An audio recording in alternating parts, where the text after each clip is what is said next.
So, game. Start. Iano ko lang tong ano ko. Share ko lang yung screen. Kamusta yung week nyo? Nakapag ano kayo? Nakapag-register kayo sa paper trading?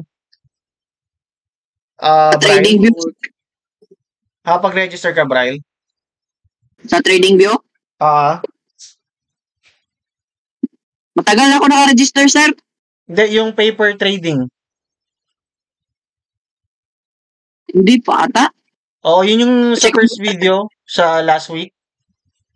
Opo. Kaya sabi ko panoorin yung replay. Tapos ko na, sir. Nakaano ka na sa paper trading yung trading view? Okay na? Naka-trade na ako dun eh. Okay. Mark? Naka-register ka na sa paper trading ni Trading View? Oo, sir. Okay na. Thank you. Randy? Po, coach. Okay. Naka-register ka na sa paper trading ni Trading View? Yes po. Okay na. Torjak, okay na rin, no? Nag-post ka nung kailan? Okay lang, sir. Okay na, sir. Lagi ako nag-paper trade. Okay, sige. Thank you. So, start tayo. So, last week,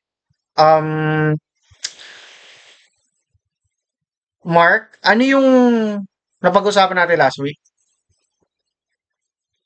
Ano yung lesson? Yung mga ano, sir. So, dito yung mga words na may encounter namin dito sa ano mo. Okay. Sa webinar mo, sir. Sige. Randy, ano yung naalala mo sa lesson last week?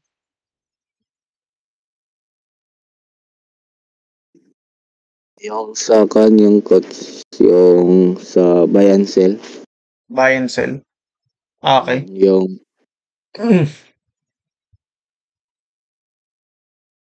Okay. Thank you. Nga pala, bago pala magsimula, baka magulat ka may nakasali na hindi nyo kilala dito. So, ito si Hisoka from batch 1 siya. So, meron kasi akong gustong, may naisingit kasi ako dito sa batch nyo na baka mas maging malinaw sa kanya. Kasi during our batch, sa batch nila, may mga times na nasa work kasi siya. So, may mga terms siya na hindi naiintindihan or may mga mas maintindihan niya kung nagkaroon siya ng time habang nagwo-work. So, hindi niya masyado nakita. So, isi-sit in ko lang siya para mas magkaroon ng lingaw, no? So, ayan. Say hi. Sige. Ayan, si Isuka. Okay. So, may mga times na hindi siya makakasagot kasi nagwo-work siya. Okay. So, kita yung screen ko. Yan, kita yung screen. Buong screen kita. Yes, sir. Okay. kita naman po. Okay, thank you. So, kung last week ang pinag-usapan natin is about introduction, no, nung magiging tema nung program. So, this is our second lesson for your batch. Dito sa second lesson, pag-uusapan natin yung premium and discount. Okay? So, ito yung isa sa terms na sinabi ko sa inyo at part ng outline natin. So, pag-uusapan natin is premium and discount. So, ba't hindi kita yung background? Ayan mo na. Okay. Bibigyan ko yung scenario, no? Sabihin natin na mahilig kayo sa sapatos, no? May mahilig ba dito sa sapatos? Ako, sir. Okay, may mahilig sa sapatos. So, sabihin natin mahilig kayo sa sapatos, no? Then, may lumabas na bagong sapatos, si Nike na brand. As a fan ng sapatos, no? And may pera ka ng pambili. Bibili mo na ba siya agad? I-installment mo ba? Or saka mo na siya bibilin pag mura na? Start tayo kay Bri. For me, sir, bibilin ko agad, sir, kasi for example, if limited siya, sir, habang tumatagal lalong tumataas yung presyo kasi limited siya. So, marami nang maghahabol dyan. Parang ganun, sir. Okay. Thank you. So, ang ganda ng perspective ni Braille, no? Sabi niya, kumbaga, yung rarity nung ano, no, nung product, so syempre, lalo na kung limited yung stocks, mas tataas yung value niya in the future, no? So, sabi niya, buy now. Okay. Thank you, Braille. Next, um, si, ayun, si Chani pala. Sakto si Chani. So, Chani, sakto, kakasimula lang namin. So, ang tanong ko is, Chani talaga, no? Christian, di ba? So, ang tanong ko is, imagine sobrang mahilig ka sa sapatos, no? Tapos naglabas ng bagong edition si Nike na sapatos, bago. Will you buy it now? Will you buy installment or buy it later? Christian? Buy now po. Bakit? Kasi Nike po yun eh. Pwede po tumaas yung value ng katagalan. Okay. Kaya nga po yung may mga collection. Oo, may maraming ano. Tapos benta mo kay Boss Toyo, no? Okay, so thank you, Christian. So, yun din yung sinabi ni Christian, no? It's about the value. Bibilin na niya kasi, yun nga, usually parang galabas si Nike ng edition is sobrang limited lang yung stocks, no? Para mabenta agad nila. So, yun. Next is, Hiso ka gusto mo sumali? Ayan. Okay lang ko. Saan po ba yun? Ayan. Imagine, mahilig ka sa sapatos. Mahilig ka ba sa sapatos? Actually, coach, hindi ako materialistic eh. Simple lang ako Okay. mabuhay. Sige, pero go coach. Ayun. So, ako rin naman, grabe. Pero, imagine kung di sapatos, kung ano man bagay na gusto mong bilhin, tapos naglabas yung company na yon ng stocks, no? Bibili mo ba ngayon o bibili mo later? Para sa akin, coach, it depends kung kailangan ko talaga. Kasi Mm. mas priority ko po yung gusto ko kaysa sa kailangan ko. Okay. So, yun. Ang ganda ng mindset na yun. Thank you. Mark? Siguro coach, kung kunyari hindi siya limited edition, ganun, coach, hintayin kong bumaba yung presyo, coach, bago ko bumili. Okay. So, ang gagawin ni Mark, tama ba yung pagkakarinig ko? Hihintayin mong bumaba yung presyo, no? Tama ba? Oo, coach. Okay, thank you. So, anong tawag doon? Wais si Mark, no? So, hintayin niya muna bumaba yung price. Okay? Randy. Siguro coach, buy now. Lalo na kapag limited siya. Kasi may chances talaga na pag marami talaga naghahanap ng ganyang style at may chances na tataas talaga ang presyo niya. Okay, thank you. So, tama. So, katulad ng perspective nila, Braille, sa kanila, no? Bibiling ko na kasi baka mamaya maubusan ako eh, no? And baka limited lang yung stocks. Yun yung perspective din ni Randy. Thank you, Randy. Last store, Jack.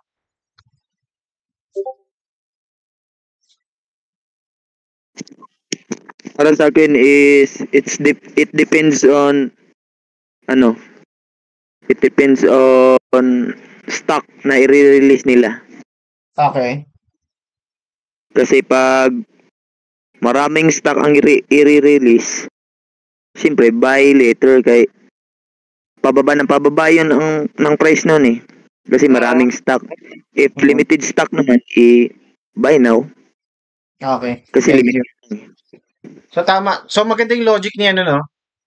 Ni Thor Jack. Supply and demand, no? So, yun nga. Pag maraming supply, hindi mo na siya bibili. Kasi, kahit naman sino makakakuha nun eh. So, ibig sabihin, baka konti lang bumili or, yun nga, hindi naman siya rare. When we say yun nga, pag limited naman yung stocks, but kailangan bumili mo na kasi baka magamit pa siya in the future, tataas pa yung value, no? So, restart daw muna siya, no? Kung medyo talaga ito. So, walang tama't mali dito sa tanong na to. Gusto ko lang makuha yung perspective nyo kasi ang pag-uusapan natin ngayong Sabado is about premium discount. Kailan ba dapat bumili? Kailan ba dapat wag mo nang bumili. Kailan ba dapat magantay? No? So maganda yung mga sinasabi nyo kanina when there are certain conditions na kung saan alamin natin kailan ba tayo bibili, kailan tayo magbebenta, at ganoon din sa trading, no? May tamang oras kailan bumili, may tamang oras kailan magbebenta. So, siguro nasabi ko rin last week na hindi ako yung taong gumagamit ng indicator sa trading ko. Talagang malinis lang sa chart, no? And again, katulad din sa buy and sell, yung sinabi nyo, tamang timing, depende sa situation. Gusto ko rin sanang tatak sa utak nyo na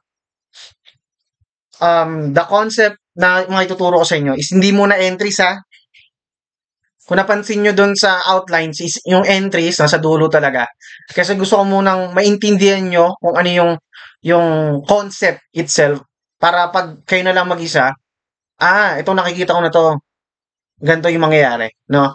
So, gusto ko munang masanay kayo kasi alam ko yung iba sa inyo, meron ng knowledge before sa trading, meron ng nag-trade na before, nag-live trade na, okay?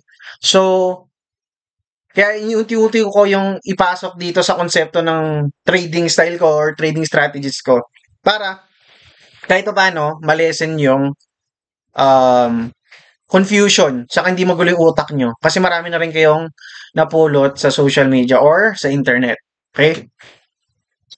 So, pag-uusapan natin ngayon is premium and discount concept. Okay? So, ito yung isa sa concept ni ICT na kung saan he believes that the machine or the algorithm moves seeks liquidity from the premium side and from the discount side. So, kung ang RSI ay may overbought and oversold, itong konsepto na to for me is ito siguro yung isang dahilan kaya hindi na ako nag-RSI is itong premium and discount. Kasi, yes, RSI can tell you na ay, masyado ng mahal. Ay, masyado ng mura. Pero hindi consistent, no? Then, and if you will observe, no? May tamang, kung napanood yung indicators sa video, sa playlist natin, may tama talagang paggamit ng indicators, okay?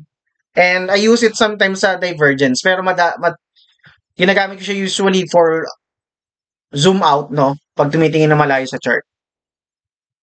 And premium and discount concept is also a trading strategy for me, no?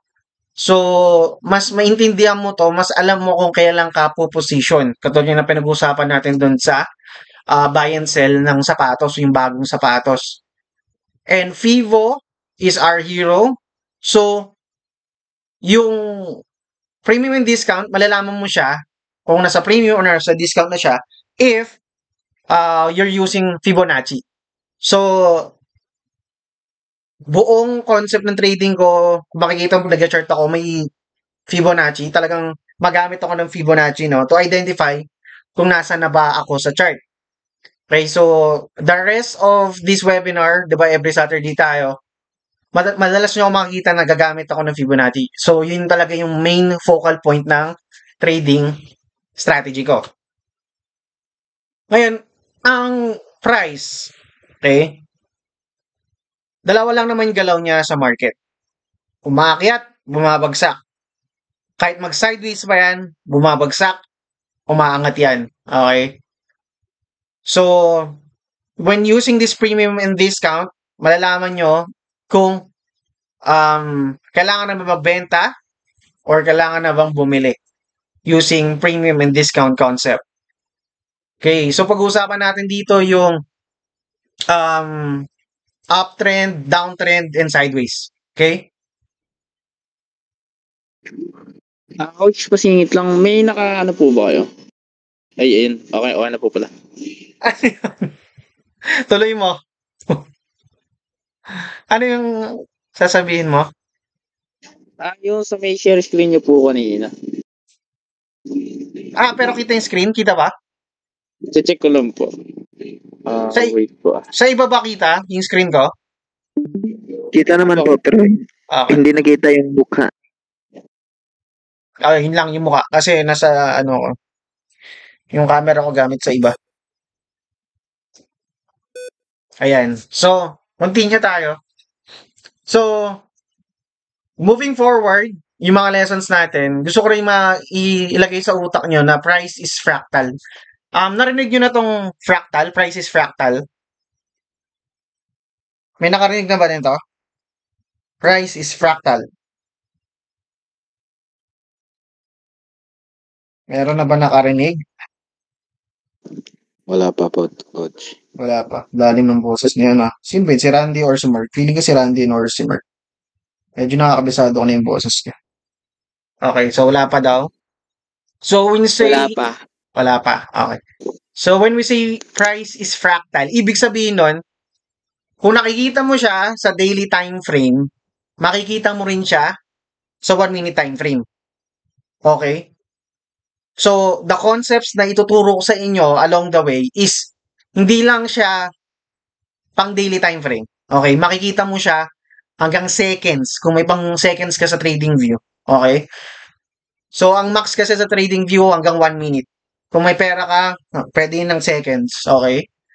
So, makikita mo lahat ng concept na ituturo natin from daily hanggang 1 minute.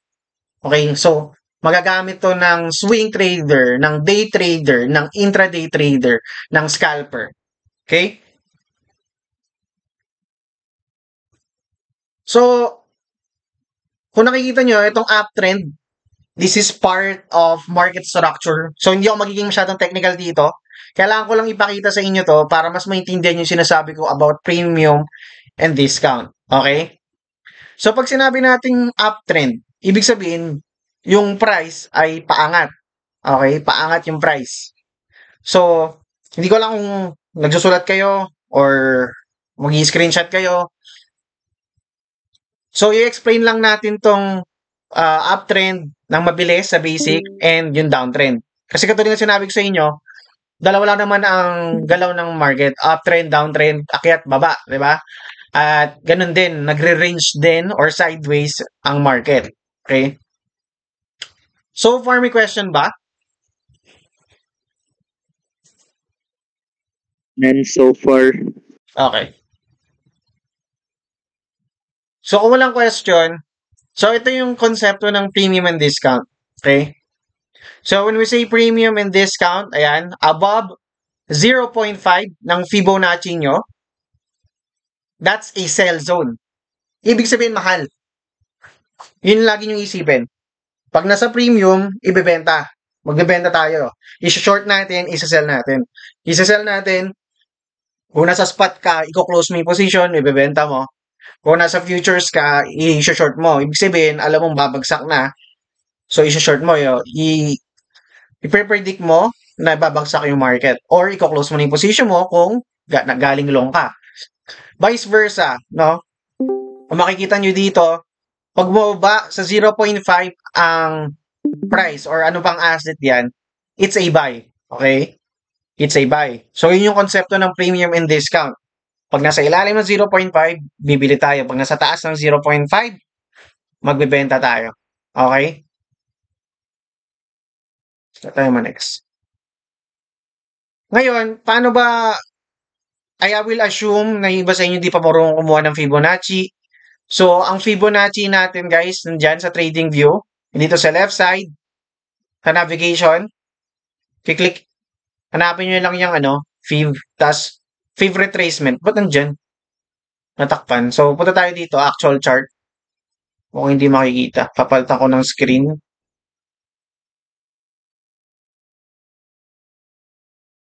Para mas makita nyo.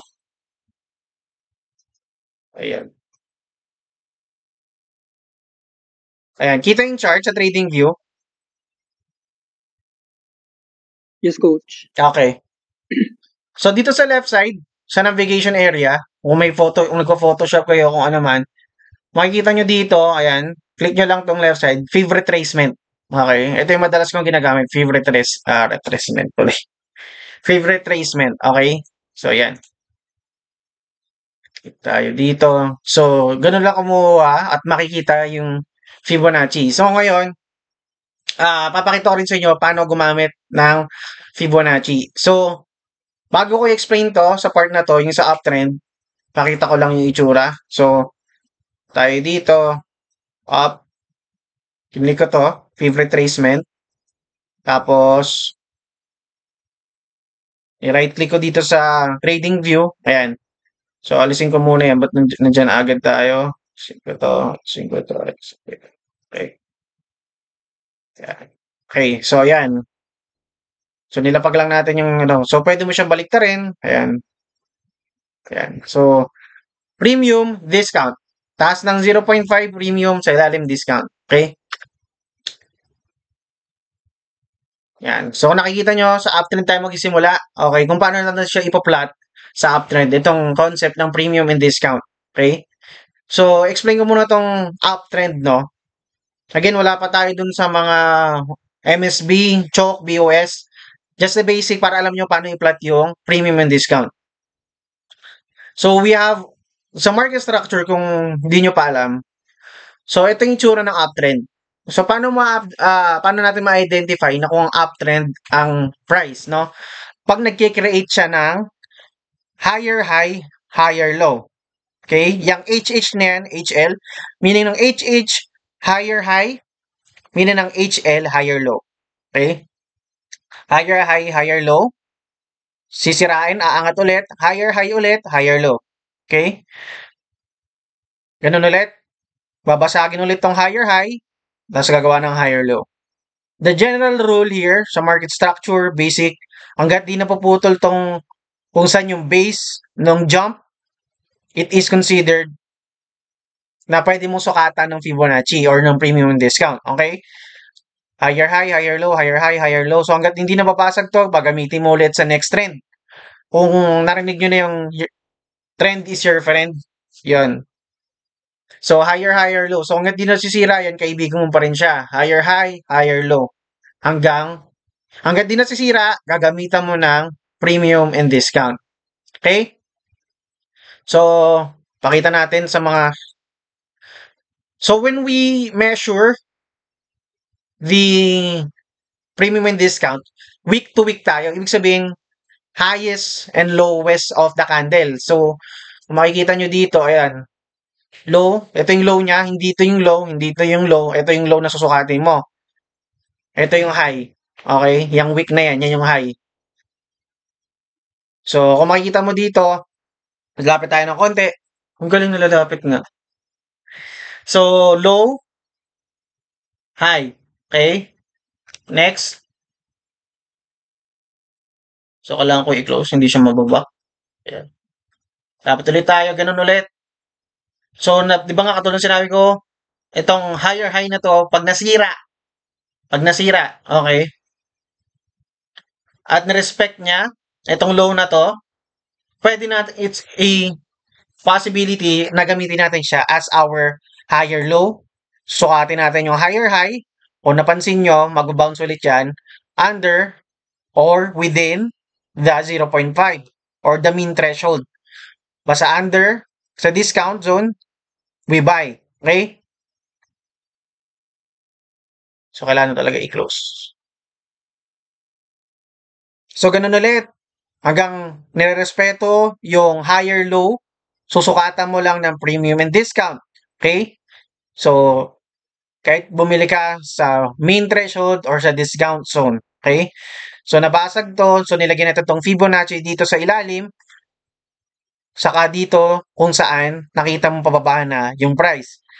Then, kung naka-observe mo na pababa na yung price, hahanap ka na dito sa mean threshold or sa discount zone ng point of interest mo. Hanggang sa matapos siya. Okay? So, hanggat dire-diretso yung trend, susukatan natin siya ng premium and discount. Okay? Question so far. Bryle, sir. Go, Bryle. Yung ano, sir, yung sa retracement mag-entry, what if, sir, our market structure dito, sir, is bullish, tama? Bullish. So ang trip ko kasi dati, pag mag-entry ako dito sa retracement, Okay. palagi ako nabibigo, sir, kasi pag andun na sa retracement, mag-reversal, yung tinatawag na, ano ba yun, yung Sweep, manipulation ata? Sweep manipulation. Okay. Sige, tuloy mo lang. Kasi go. Sa Fibonacci dati, tumatama siya, may panalo pero kadalasan talo talaga pag Kadalasan talo, okay. Huwag kang mag-alala, Bryle, no? Ang ganda ng question ni Bryle, no? Yung topic na yun, that's for next Saturday. That's about liquidity. So, yung iba kasi sa inyo, wala pang, at least ikaw may idea na. Alam ko si yung iba siguro sa inyo may idea na. Pero again, we will take this slowly, no? Pero gets ko yung sinasabi mo. Kahit naman ako, hindi ako masyadong market structure. Okay? So, malalaman nyo yun dito sa webinar na yun. It's part of liquidity. Alam ni Hisoka yun. Naalala mo pa ba yung Hisoka? Ayan. Alala na. Okay? So, huwag kayong mag-alala doon sa part na yun. Again, this is just concept muna. Wala pa tayo dun sa actual na liquidity. So, kailangan ko i-explain kasi ito kasi part siya nung sa susunod na lesson. Okay? Coach. Hello po. Oy, go. Elaborate na konti, Coach, sa question kanina. Hindi naman po sobrang konting-konti lang. Sige, konti lang ha. Okay po, sige po. So, yung ask po kanina ni, about dun sa fib retracement na sinasabi niya, ang ko lang, sa akin kasi, ang nakikita ko dun, once nasukatin mo siya ng PIBO, katulad yung may premium and discount, kailangan magkaroon ka ng POI or point of interest para pumasok. Yun lang po muna siguro, Coach. Yun na lang. Okay, yeah. So, yun nga, kung nakita nyo yung outline ng webinar natin, after nitong premium discount is yung POI or yung PDRAs natin. So, dun siya papasok din yung sinasabi ni Jan. Pero yung sinasabi kasi ni yung sa liquidity, bakit ganun ba't bilang bumabagsak sa ilalim ng structuring, ganun. So, yun yung trading style natin, going under that structure. So, pero eventually, sa next lesson, mapag-uusapan natin yun. Okay? So again, katulad ng disclaimer ko na simula, this is just a concept pa lang, no? So, konektado tong mga to. Kumbaga, kung nanonood kayo ng, ewan ko, mahilig kayo sa mga movies na may plot twist, no? Part pa lang to, setup pa lang siya, papunta dun sa punchline. So, yun, okay? Ayan. So, gets ko yung sinasabi ni Brian. So, nagsimula rin naman ako doon. Madalas namamanipulate, natatalo ako doon madalas. Okay. So, yun. So, bibigay tayo ng chart example, no? Sa actual chart. So, kung makita nyo may date yan. So, ibig sabihin, pwede nyo itong balikan at i-backtest pag kayo na lang mag-isa. Ayan. So, ayan. So, may date yan para mabalikan nyo. This is September 5th. Hindi. Hala, last year pala to. Ayan. So, 2022 saka April 2023. Okay. So, SPX, S&P 500. So, kung hindi pa nakakalam, ito yung big major stocks sa United States. Pwede nyo siya i-trade sa futures. Excuse me. So, ito yung pinag-uusapan natin kanina. No? So, this is etong structure na to sa daily time frame ni SPX is uptrend. Okay? Kung makikita mo, higher high, higher low, higher high, higher low. Okay? But, ano yung sa kabila? Yung pa rin naman pala. Okay. So, kung makikita nyo dito, diba? Higher, higher, low. So, kung makikita nyo dito, pinoint ko yung Fibonacci sa week. Tapos, point natin dito sa taas. Kung makapansin nyo, nag-bounce siya sa 0.5. Again, this is on a daily time frame. So, kung gusto mo maging swing trader or position trader, tas hintayin mo na lang. So, pwede mo siyang gamitin din para malaman, wala pa siya sa 0.5, hindi pa ako bibili. Okay? Next leg up, nabasag na tong high na to. So, ito na yung high natin, no? Yung highest week. Next din na natin mangyari kung re-respect ba niya. So, ganun din. Respected pa rin tong low na to. So, we will get this low this week. Higher low, higher high. Ayan, higher high, no? So kung mapapansin nyo, bumaba sa ating discount zone at umangat. At kung mapapansin nyo, pinasag niya rin tong week na to as our high. So, i-respect ulit natin to as to plot our premium and discount. So kung makikita nyo ganun din, this is our high, this is our low. The lowest week, the highest week. High and low. Bumagsak saan? Mark? Sa discounts. Okay, sa discount, tama. So,